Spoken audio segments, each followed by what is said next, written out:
All right, before we go to break, let's head to the voicemail of Truth and Reason. Yeah, hello. This is Ron from down here in Clayton, Ohio. Obviously, we got jobbed today by the refs. I've been a Browns fan since 1963. No big deal. I'm so used to seeing it. So, we let that go. Defense looked a heck of a lot better today. Took a turnover when we needed one. Defense looked pretty good. The thing I called about was a couple of the scrambles Jacoby Brissett made today. He's looking to pass. Can't blame him. He's not a gazelle. He gets you 5 or 10 yards and scoots out of bounds. But I'm thinking about next year when Deshaun Watson's back there. He's a large Jackson with a cannon for an arm. So when he rolls out, the defensive backs can't cover our wideouts because they're looking into the backfield to see what Deshaun's deciding to do. They're not going to be put 9 in the box like they did today. They're going to have to play straight-up defense, and he will eat them alive. We've got a great team. Hope everything stays intact with the exception of picking up a couple big fat boys to stop the run in the middle. Next year, and I've never, ever said this, next year I think we will make a Super Bowl run. So God bless y'all. Love the Browns. Woof. Take care. As always, appreciate all of the voicemails. I think there's some validity to that.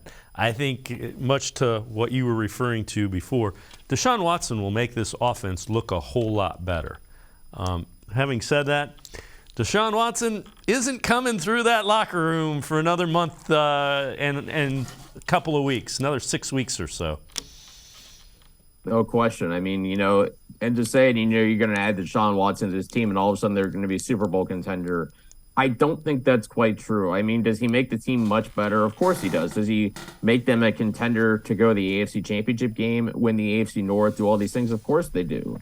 Of course he does. I mean, when he's on his game, he's as good as there is in football. I mean, there was always this talk that you could put him right up there with the Josh Allens, the Patrick Mahomes, the Aaron Rodgers of the NFL, one of the elite quarterbacks, and having that guy makes it easier for you to get to where you need to go if you're a franchise like the Browns and what they hope to do by trading for Deshaun Watson. But that can't be all. I mean, when you look at this team in the offseason, I think the worst they can't blow up the coaching staff, but they also can't just fire everybody. You kind of have to do some tweaking, and there's some tweaking that I think has to go on defense. Personnel, definitely. Coaching, possibly. Special teams. I think there's got to be questions about, why these kick return units continue to have issues. Why are the punt returners continuing to drop the punts and whatever? Why are these guys returning kicks out of the end zone? These different things. Those are things that are part of the evaluation process, and those need to kind of get cleaned up. Deshaun Watson covers up those issues, but you also want to make sure that operation is good as well. Because if you're going to try to win the Super Bowl, you got to make sure everything is as airtight as it can possibly be.